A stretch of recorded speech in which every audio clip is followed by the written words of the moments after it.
Tonight's Athenaeum event centers on one key question: what is the best policy to address prostitution globally? Though we may explore and tease out different possibilities in our classrooms from criminalization to legalization, tonight's talk is an important reminder that any singular policy has sweeping impacts on the estimated 40 million people who are sexually trafficked worldwide. The question being posed tonight isn't merely debate material, nor is it limited to the walls of institutions like CMC. That is why we are so lucky to be joined tonight by two speakers who will walk us through global perspectives on legislating the sex trade, pulling from a great wealth of experience and knowledge. Melanie Thompson is an expert speaker, activist, and leader in the global fight to end prostitution and commercial sex exploitation. For her, the question of addressing prostitution and sex trafficking didn't present itself in college. In fact, she became an activist at the young age of 14 because at the age of 12, Thompson was trafficked and sold into prostitution. She was later arrested, served time in detention, and then placed into the foster care system. The strength of her advocacy has led her to testify before numerous legislatures and entities, including the United Nations and various parliaments. She also helped pass laws at the state and federal level protecting trafficking victims from being sold online, an impressive feat considering 75% of sex trafficking survivors since 2004 report being sold online. By day, Thompson serves as the Chief Advocacy and Outreach Officer at the Coalition Against Trafficking in Women. Joining her tonight is Yasmin Vafa, the co-founder and Executive Director of Rights4Girls, a national human rights organization dedicated to ending gender-based violence against young women and girls in America. She has successfully advocated for several laws at the state and federal level, testified before the US Senate, state legislatures, and international human rights bodies, and co-authored multiple reports detailing the over-criminalization of young women and girls of color, particularly those who are survivors of sexual violence. She currently serves on the US Advisory Committee on the Sex Trafficking of Children and Youth, and serves as an adjunct faculty for the National Judicial Institute on Child Sex Trafficking. She also works with the National Council of Juvenile and Family Court Judges. Vafa has received numerous awards for her work, including the Lois Haight Award for Excellence in Innovation for her legislative advocacy from Congress. Moderating the discussion tonight is Pomona College senior Dahlia Locke, leader of the Magrublian Center for Human Rights Task Force on Commercial Sex Exploitation. Tonight's event is also co-sponsored by the Magrublian Center. Before we begin, we ask that you take out your cellular devices and please silence any alerts or alarms. As a reminder, visual and audio recording is prohibited at the Athenaeum. Now please join me in welcoming to the stage Melanie Thompson, Yasmin Vafa, and Dahlia Locke.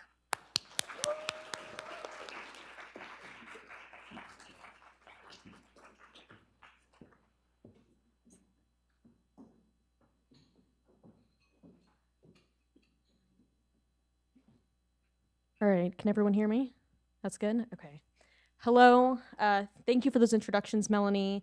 As she said, my name is Dahlia Locke. I'm a senior at Pomona and one of the leaders of the Students Against Commercial Sexual Exploitation, or SACE Task Force at the Magrublian Center here at CMC. I'm also the co-chair of the National World Without Exploitation Youth Coalition, which is the youth branch of a national anti-trafficking organization. I'm also one of the leaders of the club chapter of this organization at the 5Cs. Now, it's through my work at World We that I've had the pleasure of working with both Melanie and Yasmin over the past 5 years. Melanie was actually one of the first people I ever heard talk about the commercial sex trade, and clearly that had an impact. Before we get started, I wanted to extend a few thank yous. To Kirsty Zitar and Professor Lauer at the Magrublian Center for supporting this event. And also to the task force and club leaders, Reese, Aura, Eloisa, Lena, Nyla, Anna, Lila, and Macy. I know that was a lot. Today's event would not be possible without all of your work, so thank you. All right, with that, first off, I want our audience to get a better sense of what brought you both here today, Melanie and Yasmin. What is the significance to you of advocating for policy addressing prostitution? Okay. I thought that I was doing myself a good thing by sitting over here, but apparently I have to start. So, hi everybody. Yeah, for me, as you heard in my bio, I'm a survivor of prostitution and sex trafficking, and for obvious reasons, it kind of prompted my work and was the motivation for why I wanted to get involved.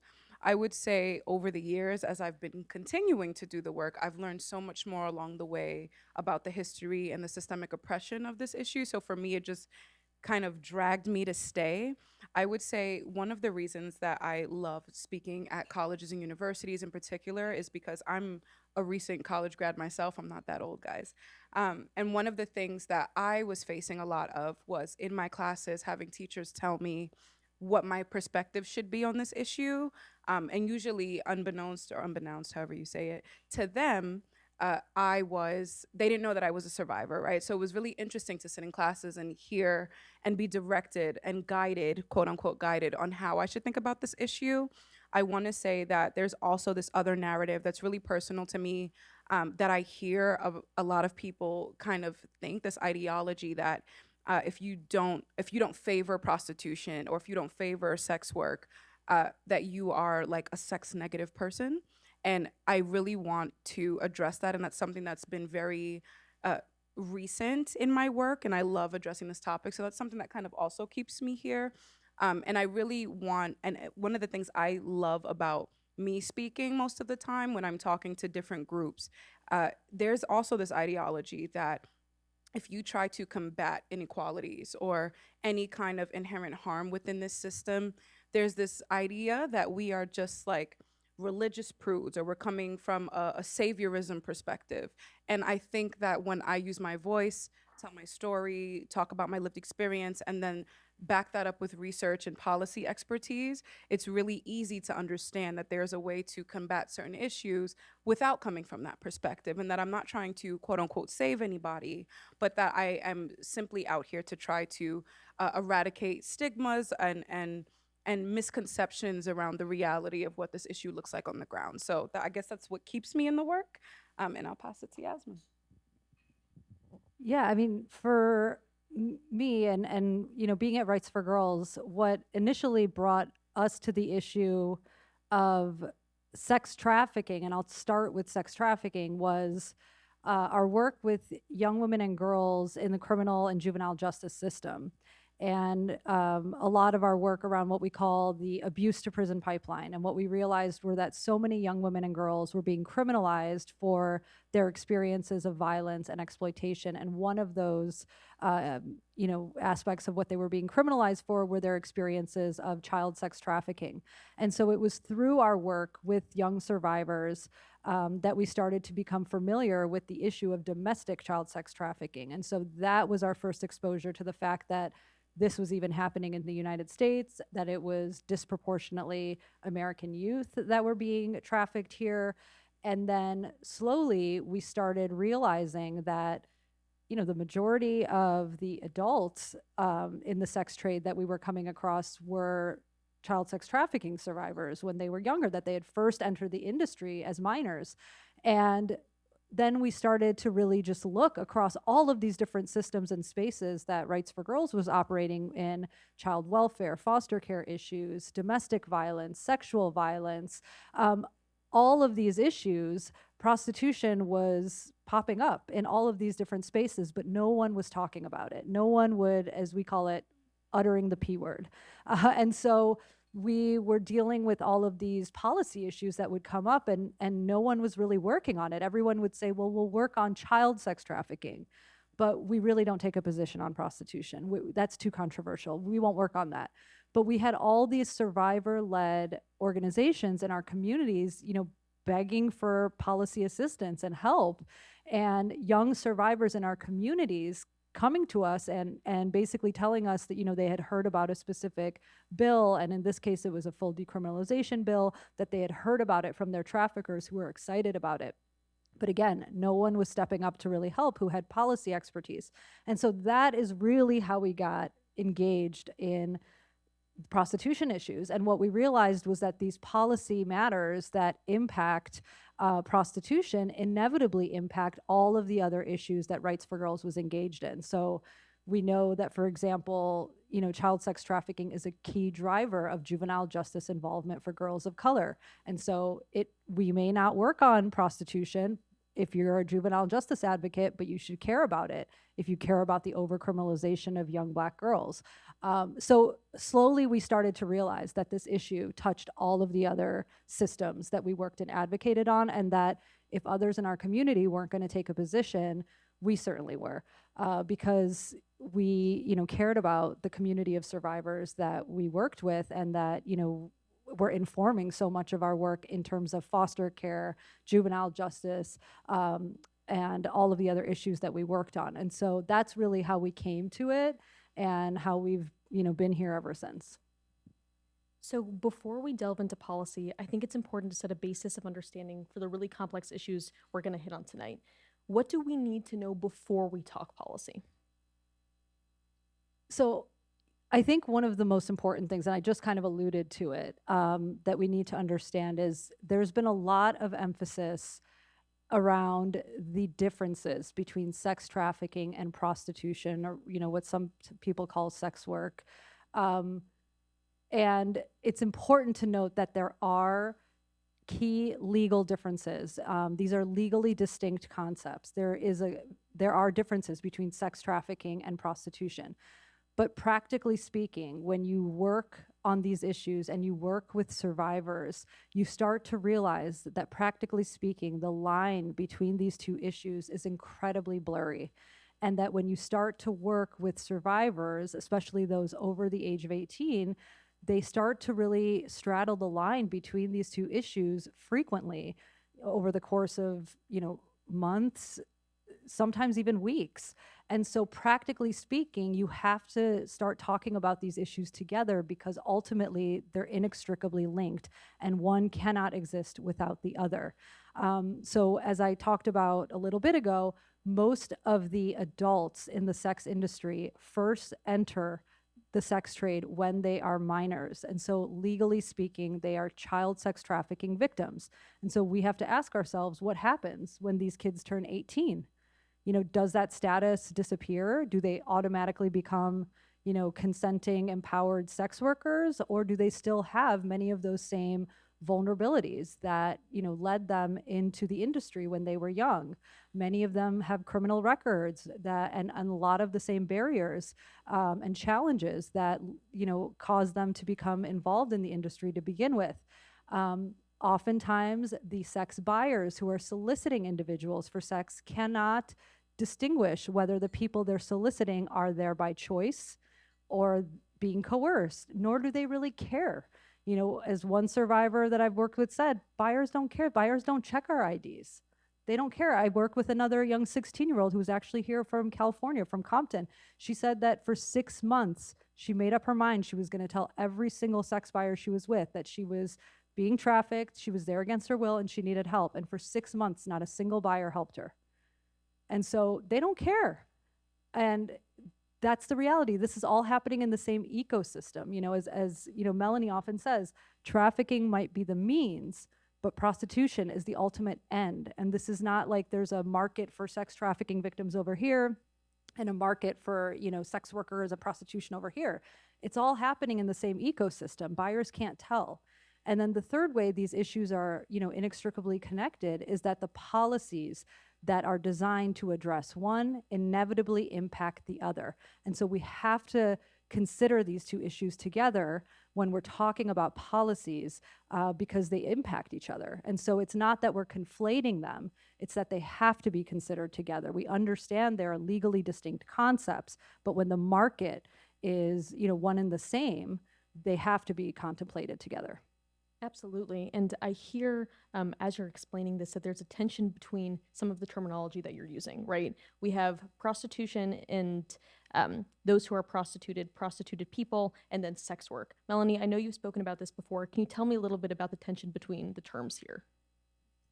Yeah, so I know sex work is the more common term now, and a lot of people tend to use it because they think it's either politically correct or more progressive. Sex work is a term that I do not use. I don't use the term sex work or sex worker for the following reasons. Sex work, the phrase, tries to mask and minimize the inherent harms of prostitution and legitimize prostitution as a job like any other.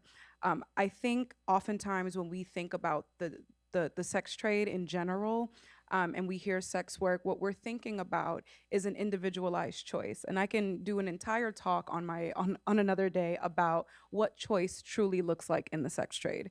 However, oftentimes we think the sex worker is the person that is in charge of their own autonomy, that they're empowered in their decision making, and that they chose to go out and become a sex worker. So it's very easy to try to legitimize this and say, well, you know what, this is a job, so that we should respect it as such and we should give rights to the person.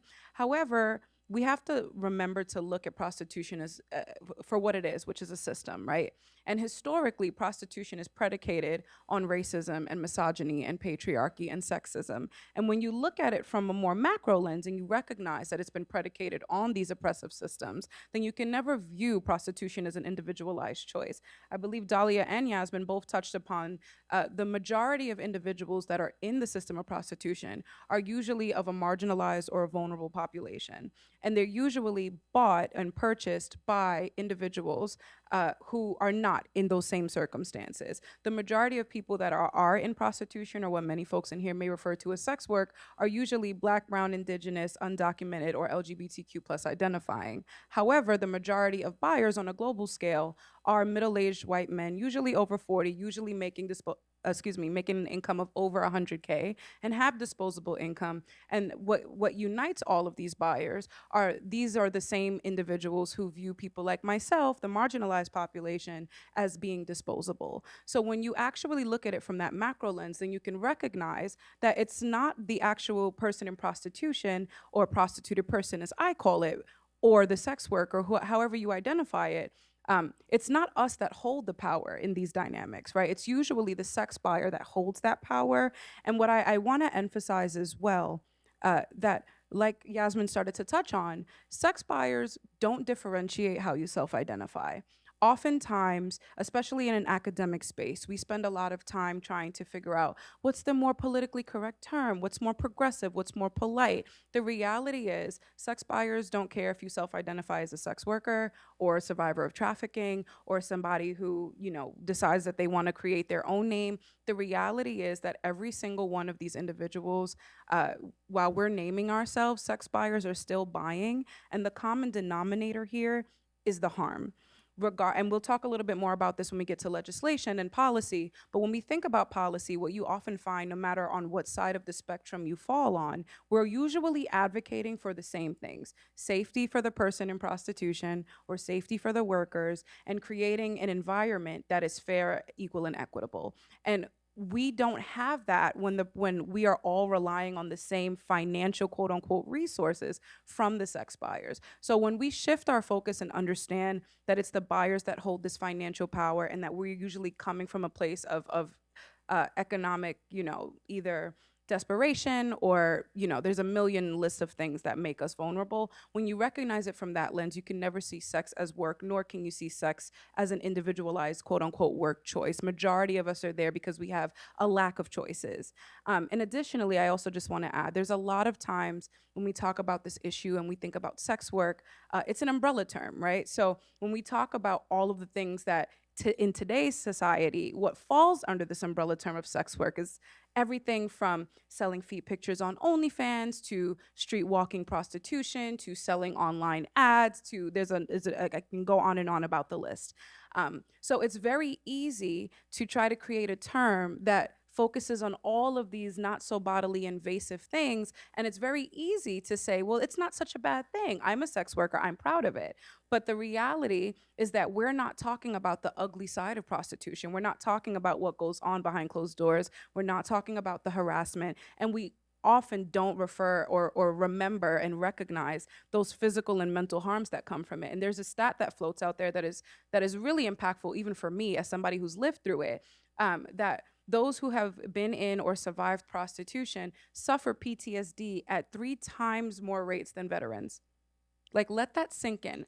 There are books and studies and medications that have been created specifically for war veteran PTSDs, and we have surpassed that.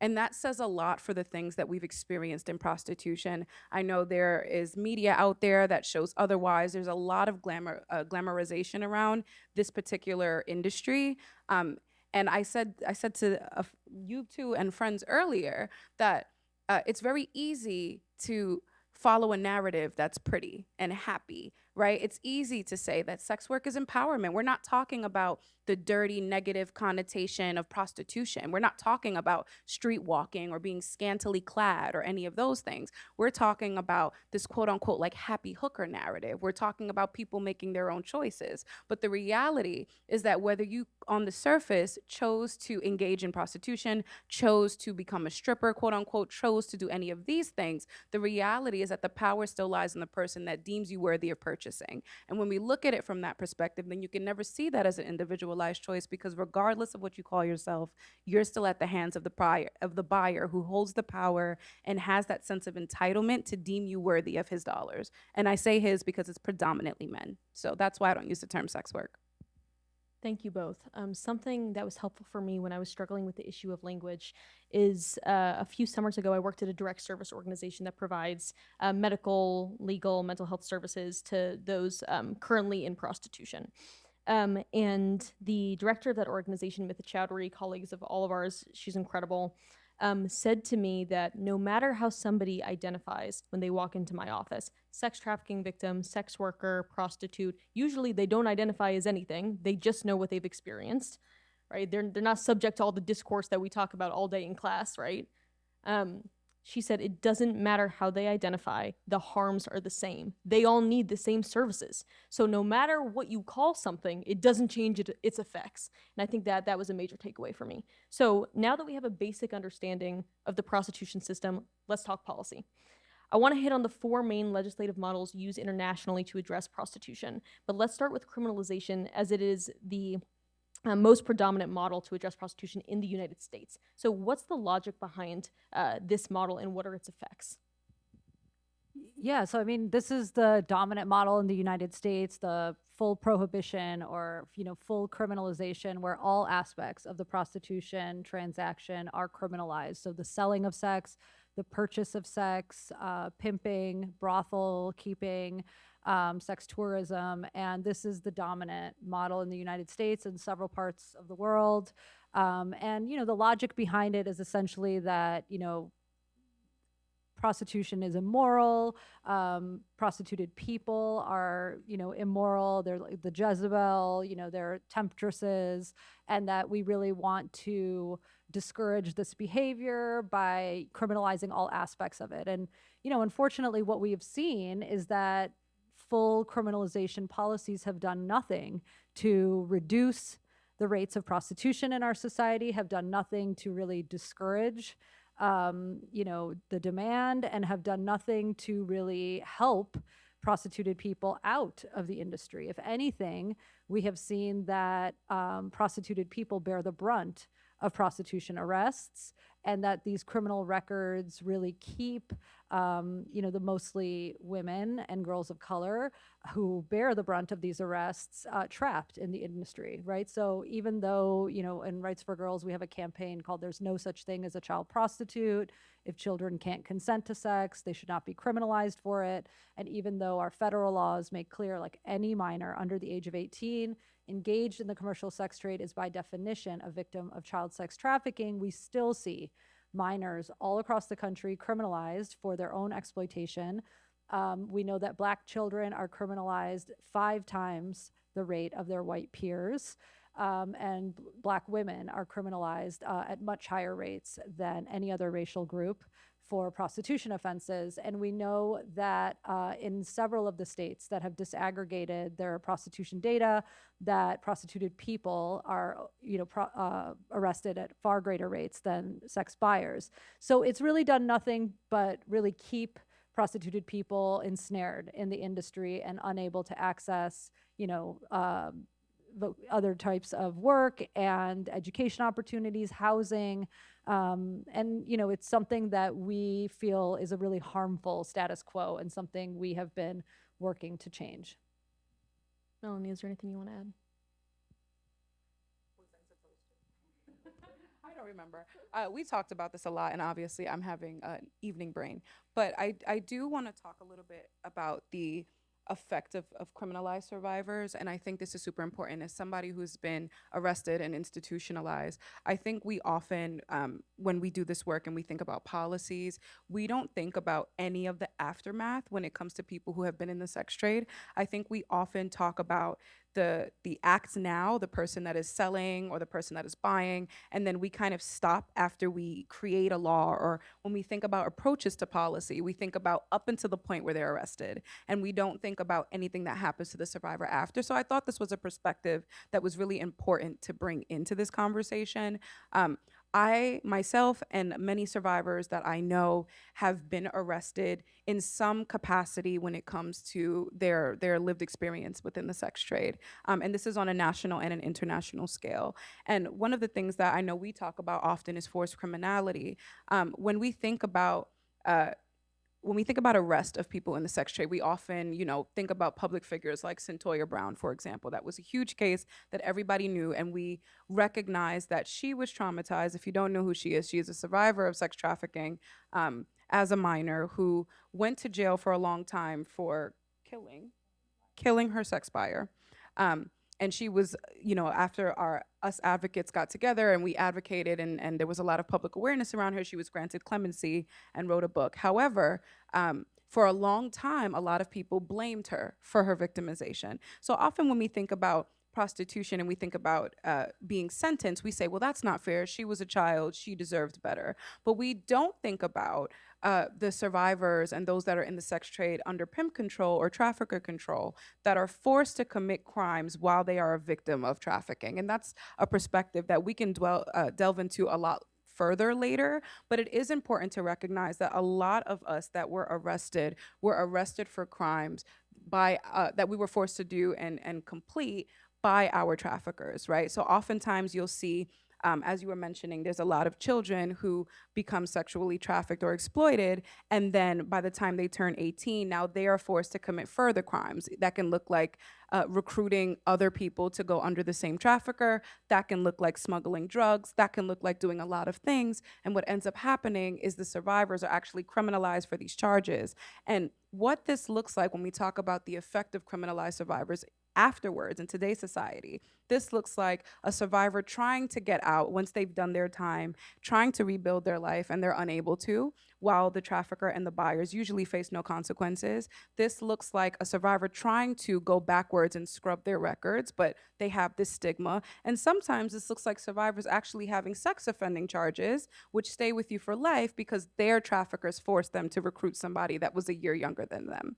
So I wanted to bring that perspective because as we're about to delve further into international and national policy, it's important to keep in mind that even forced criminality and the effect of criminalization on survivors actually plays a role in how we think it's best to address this issue, and how countries across the globe have been using that as a jumping board or a springboard, if you will, on what's the best policy when it comes to prostitution. And again, oftentimes when we talk about prostitution, we're not thinking about this side. We're thinking about the sexy side. We're thinking about the direct sexual act and the purchase of that. We're not thinking beyond that. And there's a completely other side after you get past the act that needs to be taken into account as we're debating and deliberating on policies.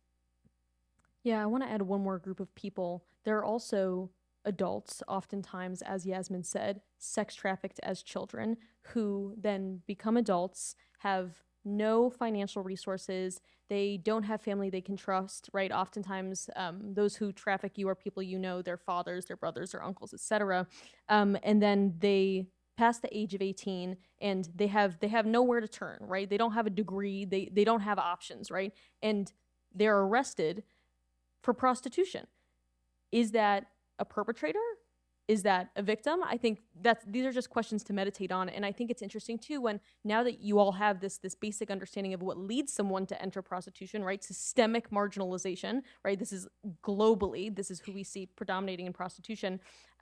What is the extent to which they have made a choice to enter the sex trade? That's just a question I throw out there for everyone to think about throughout the rest of this panel. So now let's move to decriminalization and legalization. I think many of us have seen the hashtag decrim sex work all over our socials, all over campus. I want to talk about what fully decriminalizing prostitution really means. But first, why am I even asking this question with legalization and full decriminalization together? What's the link there? Yeah, I mean, I think that's a good question. So for many years, we had heard people, and I think everyday people probably think when you talk about prostitution and reforming the sex trade, probably think about legalizing it, regulating it. But it's important to note that basically no one argues for legalization anymore. The only kind of relevant discussion is between decriminalization and partial decriminalization, which we'll talk about in a moment.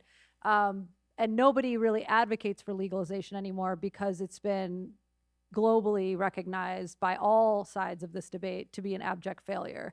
And legalization is the model that we have in Germany, the Netherlands, and in a handful of counties in Nevada.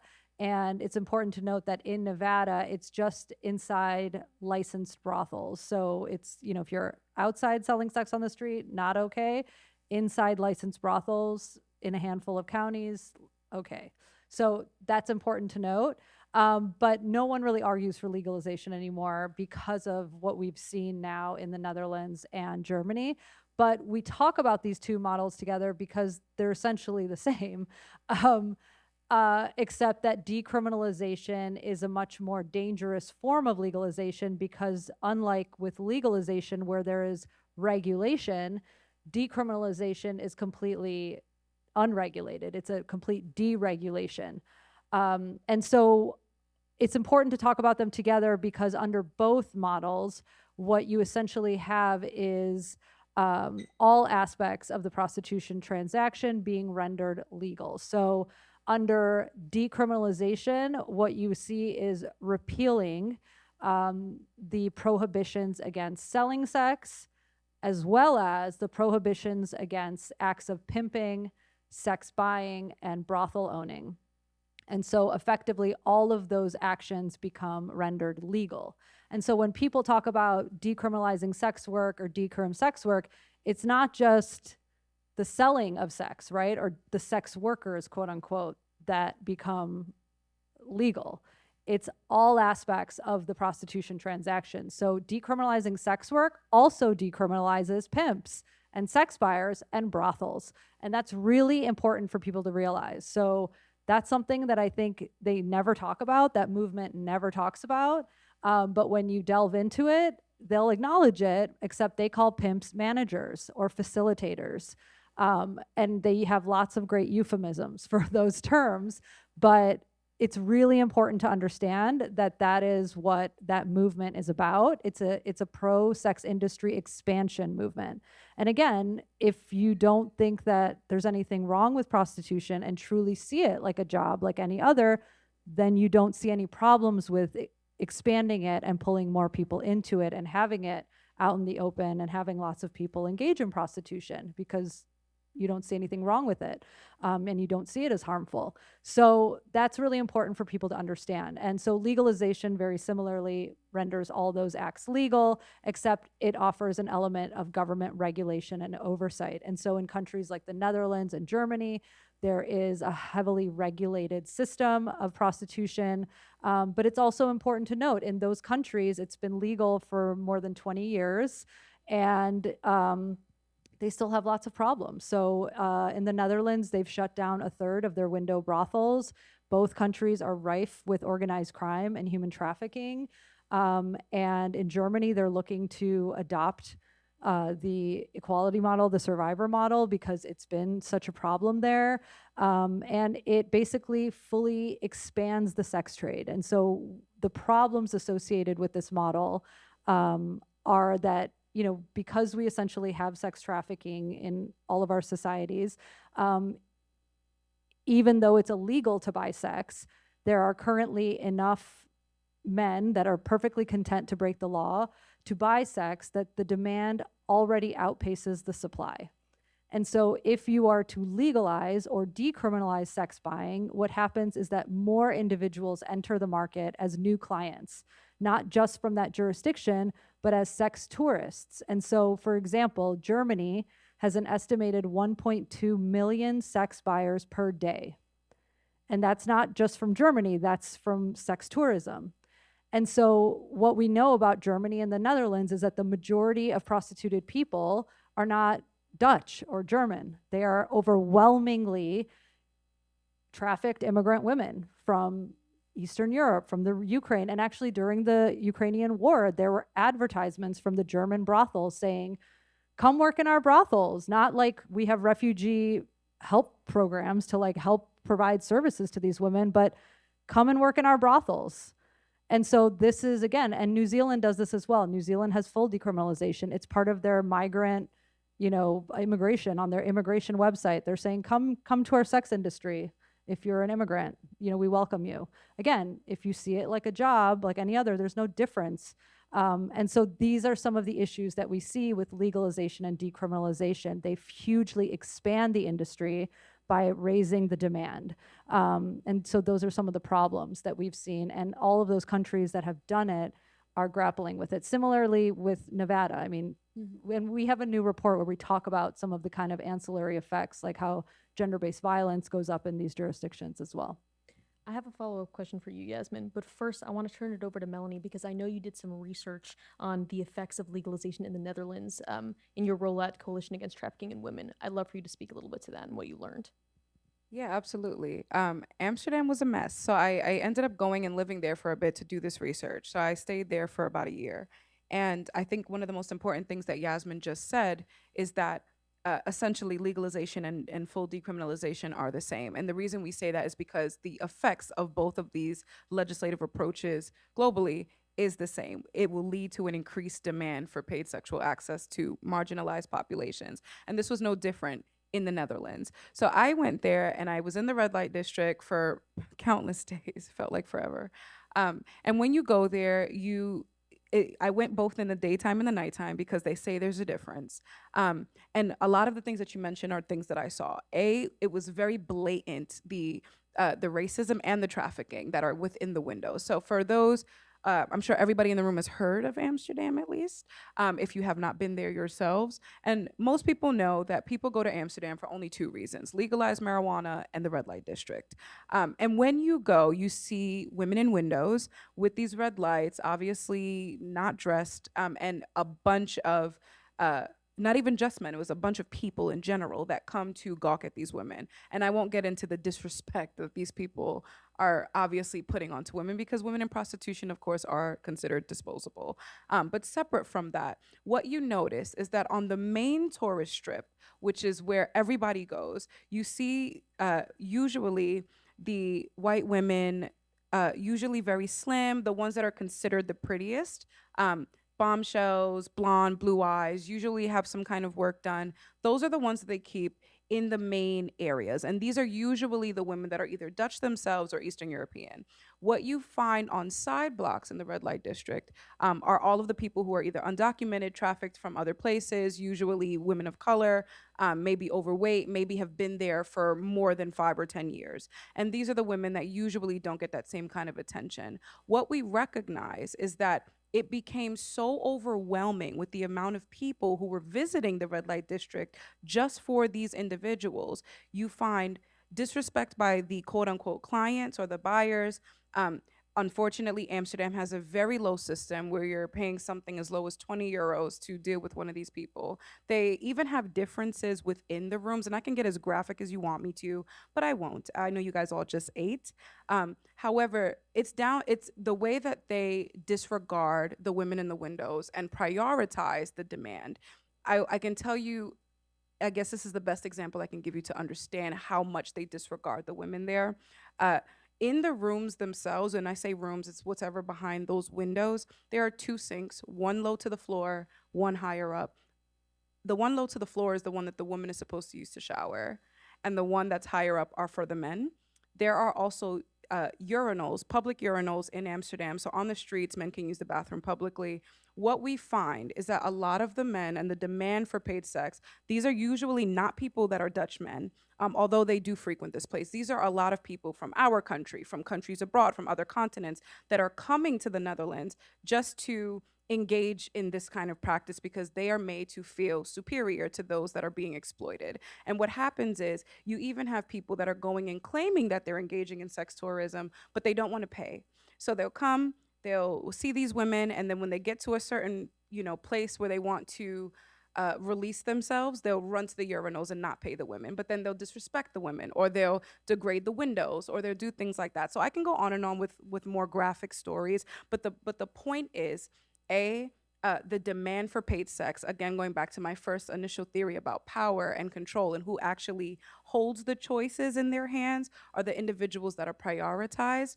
But to bring it back to this question, what I wanted to say was that because of the increase in sex tourism to fulfill that increased demand, because they've legalized their society, what we have now seen is all of these different people coming from all of these countries. And because it got so overpopulated and there was too much disrespect to the city, even a place like Amsterdam is trying to roll back the amount of people that are coming over for sex tourism, that they have now recently passed a law to try to reduce their sex tourism tourists by 1/3, which is extremely large for a city like Amsterdam. So they're trying to put these laws in place to roll back the amount of people that are coming to the Netherlands just because of this.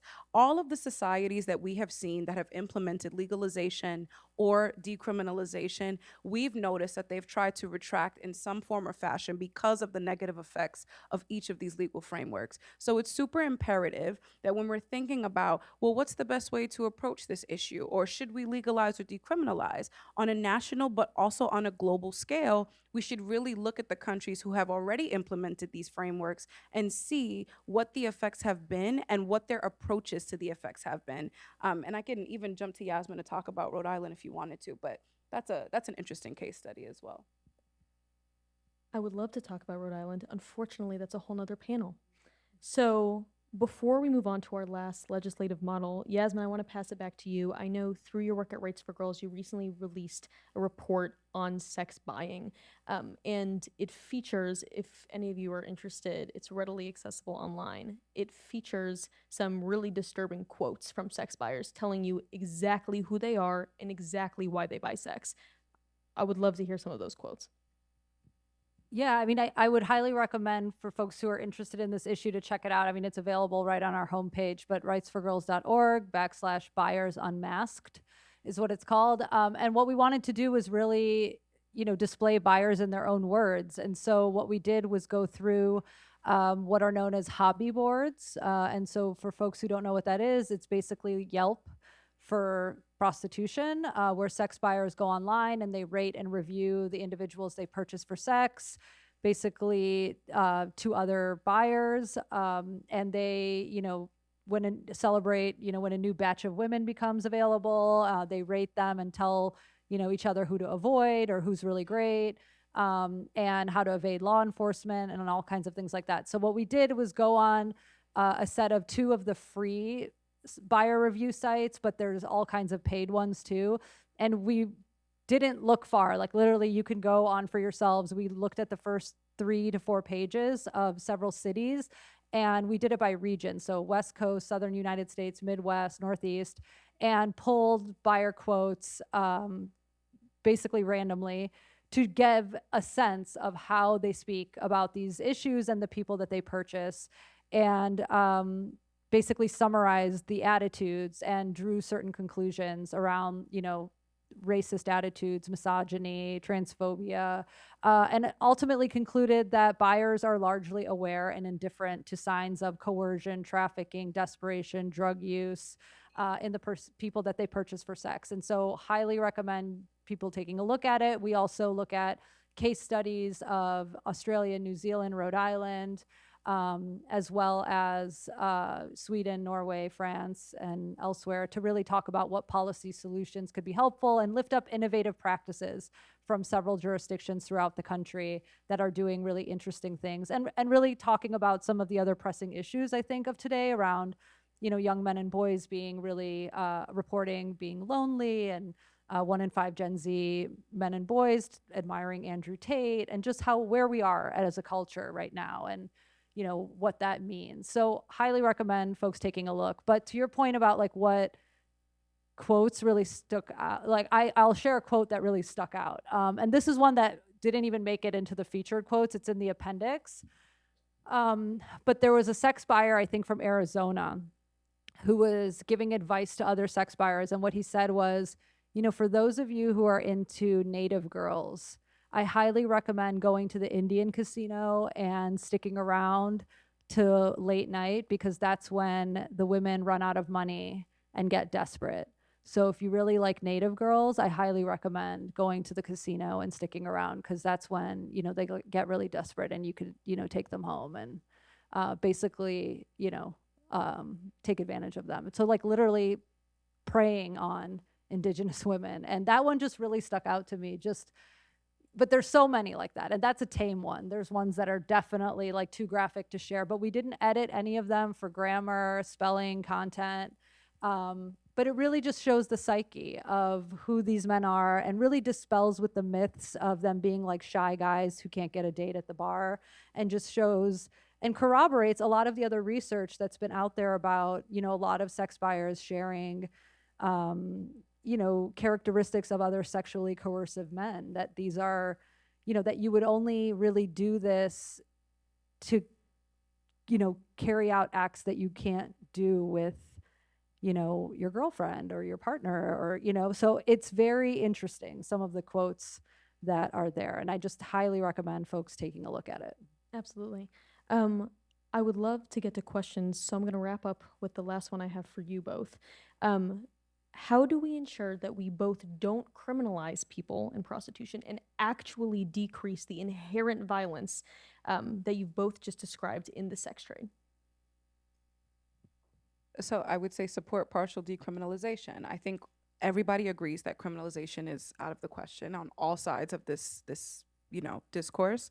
I think we've examined why and how legalization doesn't work. And as Yasmin said, on a global scale, most people are not advocating for legalization. They're advocating for full decriminalization. But we know that all that does is basically make the sex trade a free-for-all and invite more people that were not already there into the market. With partial decriminalization, what we do, we decrease the stigma around the people like myself who were exploited, or the people that are selling sex for a number of reasons, or we recognize that we should not be criminalizing those for their victimization. However, we hold accountable the individuals that are perpetuating the system simultaneously, and that's why partial decriminalization works. We now have partial decriminalization enacted in over 17 countries. We know that this method works. We officially now have it in Maine, which is the first state to officially pass that here in the US. And we know the model works. And the one thing that I want to say about partial decriminalization that's usually not talked about with any of the other potential frameworks or approaches to this issue is that it's the only one that actually puts an emphasis on aftercare services. And it looks differently depending on your state or your country. But what we do know is that, criminalization or holding accountable the buyers is not necessarily always jail time, right? This could also look like holding accountable a buyer or a trafficker by instilling fines depending on where you are. And these fines are then taken by the court and put back into victim aftercare services. These are the things when we're talking about how do we eradicate trafficking, how do we reduce the stigma, how do we reduce demand? It starts here. It starts with recognizing that people like me were not criminals in this situation, but were victims of their vulnerabilities or their lack of choices or their circumstances. And I think this is the only particular legislative framework that recognizes that I'm not the criminal here, that recognizes that the power actually does not rest in my hands, whether I call myself a sex worker or not. And it recognizes that something needs to be done post-arrest or post whatever the legal approaches, right? Like it can't just stop with saying like, oh, you're in prostitution, I'm gonna arrest you, or I'm gonna give you a ticket. It doesn't stop at the ticket. Something has to happen after so that the recidivism rates are now lowered, right? So that I'm not going back, because at the end of the day, whilst we're still talking about what's the best way to stop me right now, that does not address the root cause of why I'm in the sex trade in the first place. So this is the first legislative model that kind of takes to that, understands all of those comprehensive perspectives, and then puts it into one. And it's not to say that this is the end all be all. Obviously, like I said earlier, the sex trade is predicated on systemic oppression, and that's something that cannot be eradicated, A, overnight, or B, with just one legislative framework. But out of the four that we have, it's the only one that starts to address this conversation, and it's the only one that starts to address the root cause so that we can systemically eradicate trafficking and decrease the demand for it. Yeah, and I just want to say, we have a couple states where legislation like this is pending. Like, so Illinois just introduced a bill. New York State has a bill that's introduced. We did pass legislation in Maine, and we're working on implementation right now. And what it does is essentially offer services to prostituted people, offer them legal protection, maintain the prohibitions against purchasing, pimping, and brothels, and then implement, in Illinois, for example, our bill has these sliding scale fines for exploiters that are proportional to their net income. So on the lower end, it's $100 for those who are making, I think, between $20,000 and $40,000 a year. They get assessed at a fine of $100, and on the high end, I think it's like $5,000 if they're making over, a certain amount of money. And those fines are equitable depending on, how much, money somebody has. And it's a real deterrent, right? So that people are getting assessed at a rate that would actually deter their behavior. And then those fines go to finance victim services. And, this is something that I think could really work. We've seen the impact in places like France, Norway, Sweden, Iceland. I mean, the three countries that pioneered this model, Iceland, Norway, Sweden, have the highest levels of gender equality in the world. And I think it's really important to see the cultural differences. I mean, we have seen this model implemented in those countries at the same time that the Netherlands and Germany implemented legalization. And culturally, they couldn't be more different. It is not socially acceptable in those Scandinavian countries to go to the strip club and to, engage in prostitution. It is just very different. The levels of sex buying are drastically lower. The Minister of Trafficking in Sweden has said that, sex trafficking is virtually dead. It doesn't exist. That doesn't mean there isn't any prostitution, but it's so low, and the demand for sex buying is so low that traffickers do not view Sweden as a desirable market. And then when you look at their neighboring countries like Denmark, like Germany, and Belgium, it's completely different. Those are much more desirable locations.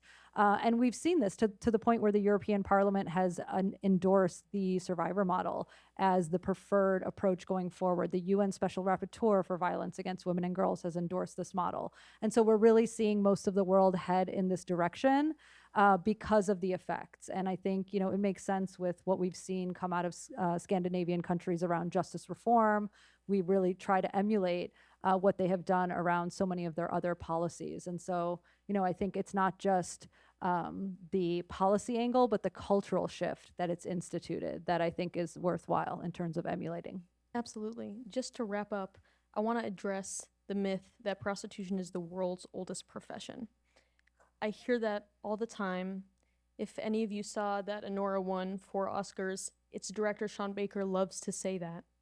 And I think it's a really good example of how the majority of people understand prostitution and why they want to implement models like full decriminalization that will expand it. Most people don't know that the term world's oldest profession, or that phrase, came from a fictional story written by Rudyard Kipling. If any of you know who that is, he wrote The White Man's Burden, a classic.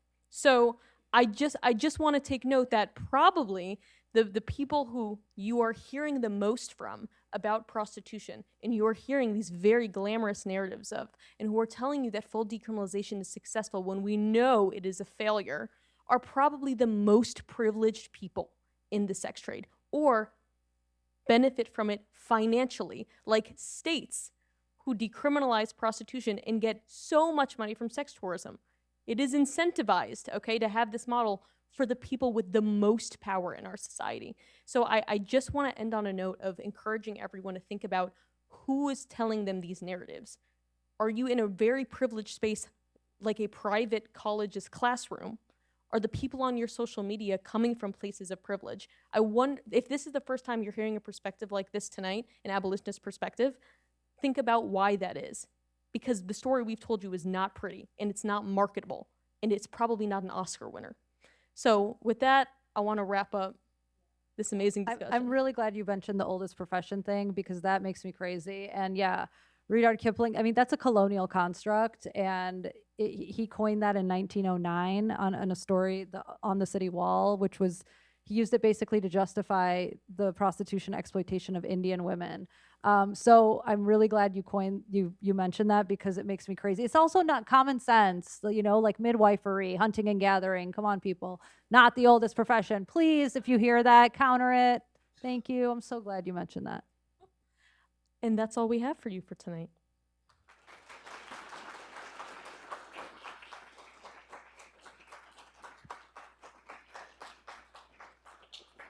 Awesome. Thank you so much to you all for your time and insight tonight. I know I learned so much from you, and I'm sure everyone else in the crowd did as well. It's now that we would like to enter into our Q&A portion of the night. So if you have any questions, please line up on either side of the ath. We're going to alternate microphones, and please keep your questions brief. Introduce yourself, say your name, your major, your school, and if you want to, your hometown. And then also, please no follow-up questions just for the sake of time. Thank you.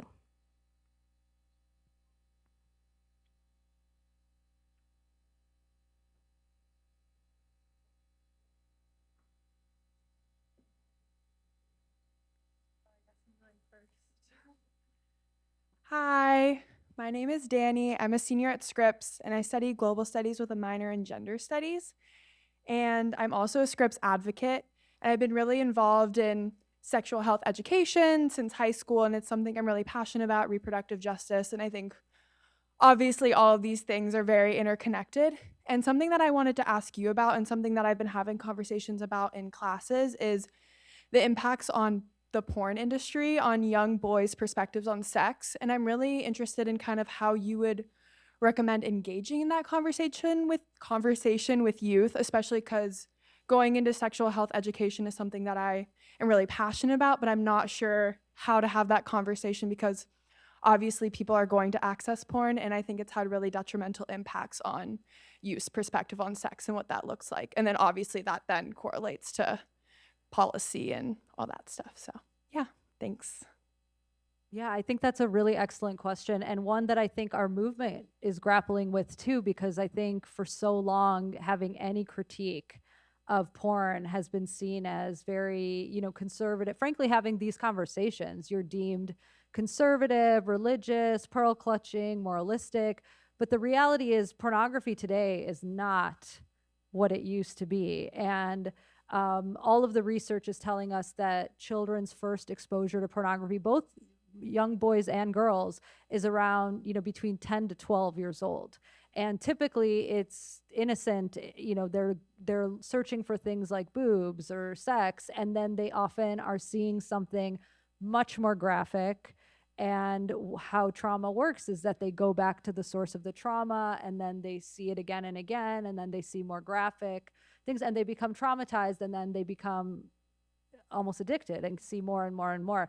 And so I think it's really important to have these conversations early with young people, both boys and girls, and to have these conversations. And, you know, in that new report that I was mentioning, we talk about how important it is to engage young people in conversations around, you know, healthy relationships, mutuality, consent, and just to have these conversations early on, because in the absence of these conversations around healthy relationships and sex and mutuality, they are getting their sex education from pornography. And that is how they're learning what is expected of them, both boys and young girls. That's what, and we are hearing more and more about, you know, young girls who are experiencing violent sexual interactions because that's what they think is expected of them. And it's absolutely shaping relationships and dynamics and causing mental health problems, as well as physical and long-term psychological harm, as well as physical issues. And so, yeah, it's a huge problem. And one that I think we absolutely need to grapple with and talk about more and more, as access to pornography is ubiquitous. It's something that we definitely need to realize, and I think adults just need to be more aware of the realities of pornography right now. Just finding creative ways to, and I know this has worked for me when I train young boys specifically, finding ways to point out things that they could relate to. Sometimes they think that if you are of another gender or the opposite sex, that you cannot relate to certain things, and they don't want to tell you. And it's kind of like, especially if they're younger in age, it's like, ew, I don't want to, get into that.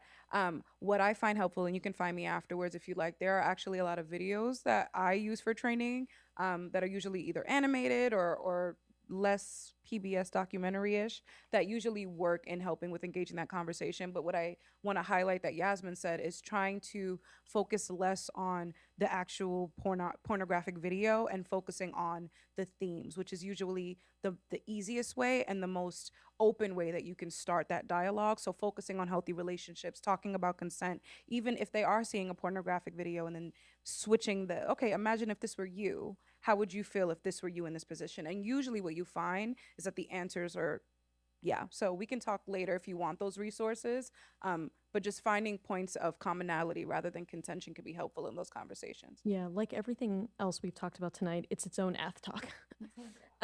But I think what's really important to note when you're talking about porn is it's very normalized, right? Like, it is seen as a totally sex positive thing, and you're seen as like prudish if this is not an industry you want to support.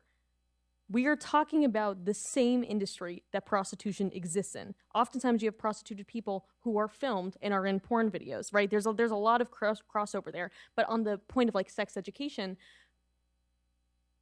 you cannot, when money is in place of consent, you are not talking about a mutual interaction. That goes for prostitution, and we never talk about it, but that goes for porn. What does it mean that you don't have to have a respectful conversation with someone before you have sex with them?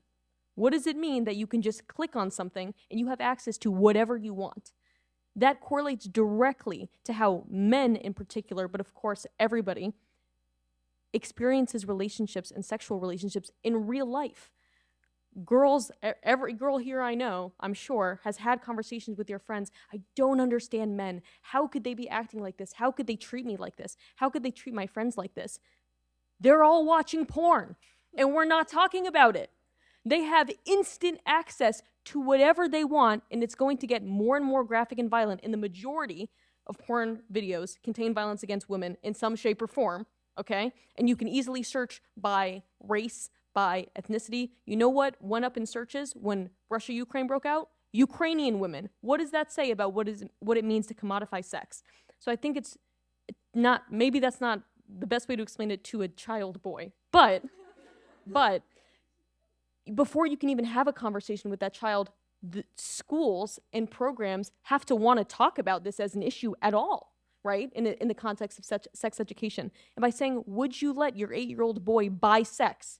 Probably not, but would you let them watch porn? Okay, so I think that's one way to start that conversation.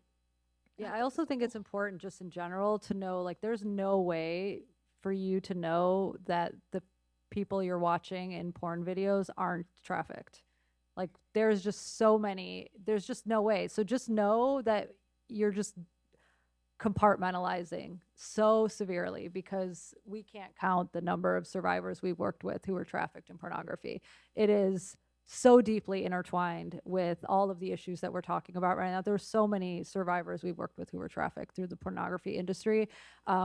It's just part and parcel of what we're talking about. So people just need to know that if you're watching pornography, and if, for those who don't know, Nick Kristof did this brilliant expose on the children of Pornhub. Recently spoke at Pomona. Yeah, a couple years ago. But the day after his article went live, Pornhub voluntarily deleted 80% of their content.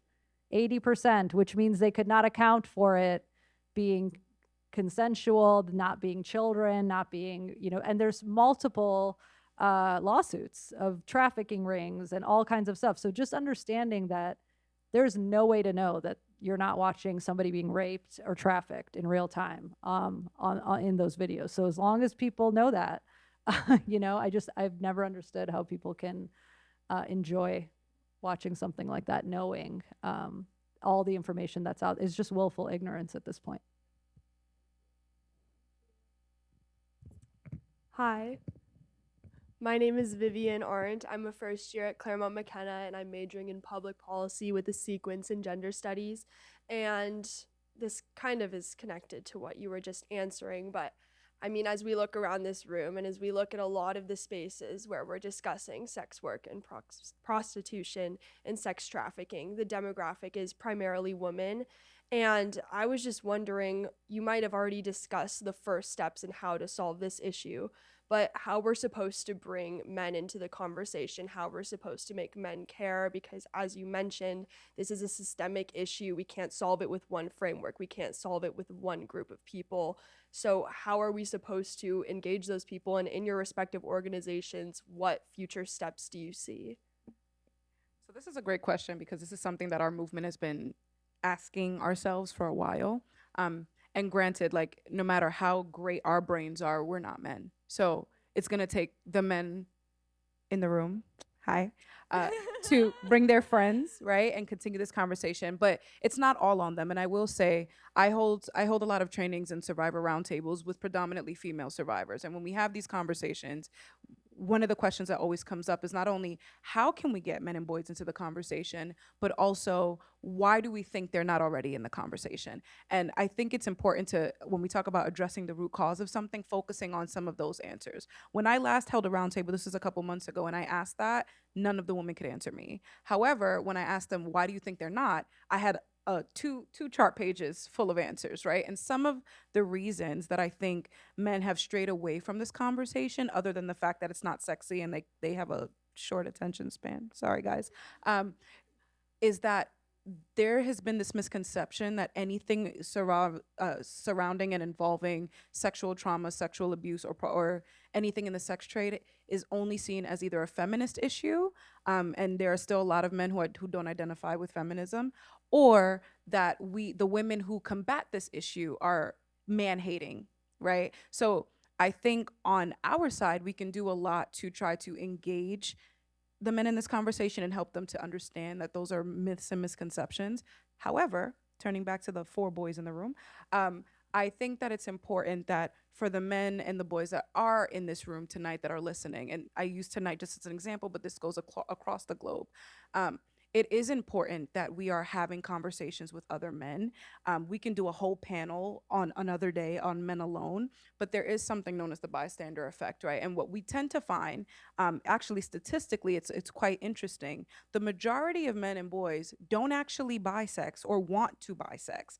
The issue that we see when it comes to males in our society is that they're not quick to speak up about it. When in this room, we often find, even in the activism space on any other issue, women are quicker to go ahead and speak out because of many reasons. We can get into the science later, but when it comes to toxic masculinity and boy groups and understanding the social development of men compared to women, it's a lot easier for women to call something out and have discourse over something over wine or dinner, whereas men, if you call it out, you're kind of ostracized from that group. So I think it's important to try to, you know, if there's a man in this room today that's listening, next time you come to a talk like this, bring another male friend. If you are dating a girl in the room, right, and you are the boyfriend and you were dragged there because your girlfriend told you to, bring your other friend and drag him too, right? Have more conversations around this, but also recognizing that this is not just an issue that affects women, and that's another misconception. Granted, the majority of individuals that are sexually exploited are women, or women identifying gender nonconforming folks, but predominantly women and girls, and usually women and girls of color because of all of the sexism that predates all of us in this room. However, there are boys who are exploited, there are men who are trafficked, and there's a huge LGBTQ plus population that are in the sex trade. So I think the more exposure that men have to these conversations, but also to those facts, and the more boys that show up in the room and go to conferences that are saying, oh, it's not just she's a survivor, but so am I think that exposure will help a lot with bringing the boys in the room, but on our side, I think it's up to us to try to help them explain, we don't hate you, and this is not going to be a conversation where we're attacking you the entire time. This is actually more for information, and you can do something about it. And it's okay if you stick up for yourself and your boy or your friends group, and they have a little bit of backlash, or they don't want to talk to you, or they call you whatever, right? Like, I think sometimes we're afraid of being the outlier, but then what you notice, especially in male groups, and we know this based off of studies in our movement, it may start off like that. You may call something out and be like, yo, bro, that's not cool. And then your friends don't want to talk to you for a week or two, but then 2 weeks later, that same male friend will come and be like, you know what? Yeah, I didn't like that either, but I didn't want to say it at the table. And I think that's the start of how we kind of trickle down and bring more men and boys into the conversation. It just starts with somebody being brave, and I think we can collectively support that brave person. Yeah, I mean, I echo that. I've told, this story many times, and every time I tell it, someone will say something that they relate to it after of, there's most men don't buy sex, and the studies have it at around, between 10 and 15%, but that's still millions of men and a lot of harm. But it's like you said, they don't speak up. And so, we always give the example of, the guys wanting to hang out at the bachelor party, and there's always that one guy who wants to go to the strip club, but the rest of the guys just want to stay at the bar and hang out with their friends. But then there's that one annoying guy who's like, let's go to the strip club, and no one really wants to go, but he just keeps egging everyone on, and everyone's like, oh, let's go, fine. But they really just want to stay at the bar and hang out, but no one will say to him, no, we don't want to go. And so, and every time I share this story, every guy relates to it, and they're like, yeah, that's totally happened to me before. And for some reason, no guy will articulate, yes, and no guy will articulate that they don't want to go. They just want to hang out with their boys at the bar. But there's always that one guy. So we just need guys to stand up to the one guy. Just stand up to the one guy and say, like, none of us want to go. And, we just want to hang out. And men just need to understand there's so many more of you than that one guy. And we just have to normalize the healthy masculinity, for lack of a better term. And, again, I keep talking about the report, but we really do need more male allies. We can't, end gender-based violence alone. But there is this sense of like helplessness and inevitability of prostitution and gender-based violence. But there were many societies where these things didn't exist. And it's important to realize that. We talk a lot about, here in the United States, for example, many indigenous cultures don't have a word for prostitution. It did not exist as a concept before, the United States was colonized. So there's many cultures where these things did not exist. There was a time before violence against women and girls and prostitution, and there can be times where we just can't accept the inevitability of these issues, So I think we just have to be a little bit more assertive and stand up for these things, because frankly, no one, you guys are the dominant ones. And so I think being able to stand up and be more assertive in those situations, because it's more men who don't want to do those things than the ones who do. But they're just much more vocal about it. And our culture rewards that type of alpha male toxic masculinity, especially right now. And I think we're at a cultural tipping point in the United States right now, where this like bubbling men's rights movement is really being rewarded. And I get it, because I do think, we don't have like a class analysis in this country. And I think there's a lot of white men who feel aggrieved, and they're not really being seen and spoken to. And there are folks who are really tapping into that. And I think that, they can be reached in a different way. They can be embraced in another way, in a way that's healthy and can build community. That's beneficial to them and all of us. That's not harmful and at no one's expense. Thank you. Hi, my name is Vivian Simon. I'm a freshman at Scripps. I'm studying writing and rhetoric with a minor in legal studies. Actually, this summer I went to Amsterdam, and I saw that, and I did not know that people went to Amsterdam for prostitution, so I was a little bit surprised. And so I'm really glad that you guys were having this talk tonight, because I was like, oh wow, like this is really talking about exactly what I was wondering about when I went there. This is a pretty actually short question. I was wondering about the fines, because $100 and $5,000, I understand it's like proportionate to the income, but they still seem like pretty low fines. Like, I feel like if you speed on the highway, you also get like a $100 tickets? Yes. That's my question. Yes. Imagine how I felt as a survivor hearing that they can only get charged $100 for all the things they've done to me. I was very upset. I will say this is a pretty new approach, right? So I think with anything, especially in the U.S., unfortunately, we have to baby people and we have to take it slow. I will say $100 in aftercare services when there's usually $0 for victim services is helpful. And again, this is $100 from somebody who probably is on public assistance and doesn't make money and just happen to borrow $100 to purchase sex. But regardless, it will be increasing, and it is state and court specific. But I think the states that do currently have it, these are all pilot programs. So we are advocating for the expansion of that, especially for those who have discretionary income and make more than that. And I know for the richer people, $5,000 is not a lot, but it's a start. And again, compared to legalization, decriminalization, and criminalization, they don't have any fines, right? So it's like we're taking what we can get for now, but we know this, and we are working on increasing that.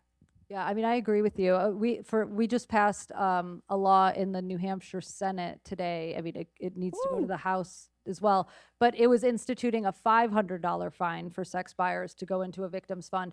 And even that, we had someone say, we were driving through a construction zone and the ticket there is $500. We could at least make sex buying on par with, surely we can make it on par with a speeding ticket in a construction zone. So when you put it in perspective like that, it seems like a no-brainer, but you would be surprised, going and advocating for an increased fine for sex buying when people think this is completely victimless and ridiculous. It's, as she said, baby steps. I mean, we're really trying to change the culture and mindset around something that many people don't think is, there's anything wrong with it. So yes, I mean, and the logic behind the $100 was really just trying to keep things equitable, and making it a real deterrent. But we agree with you, absolutely.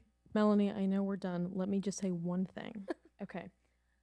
I think a huge takeaway from the answers to this Q&A is that buying sex is not normal. It did not always exist. The most powerful people forced it upon peoples who it was not a practice. Please ask me about this. I'm writing my thesis on it. Please ask me, okay? This is not normal, okay? We know this on the prostituted person side because even without a gun to your head, even without proving force, fraud, and coercion, right, which means that it is trafficking, the physical harms are the same. So many survivors say they have been unable to have any kind of romantic or sexual relationship since leaving the sex trade because that is how detrimental it is to be bought as a product, for your sexual and reproductive organs to be bought as a product, and for your identities to be fetishized and commodified and objectified like that. It's not normal, okay? And it's not inevitable, right? And you are not alone for thinking, this is kind of weird, okay? And I know nobody talks about it and everyone acts like it's normal, but it's not. So please be critical. When you are in class, when you're talking to friends and saying, oh, everybody watches porn, it's normal. Oh, I mean, she chose to do it, so let's not think critically at all about the larger systems at play. Let's think a little harder about it, okay? Thank you all so much for being here. Thank you, Yasmin and Mel, for this incredible conversation. We talk about this like every 2 weeks in club meetings and task force meetings. This does not have to be the last time you talk about this. I'm just saying, shameless plug. But with that, thank you, Yasmin and Mel.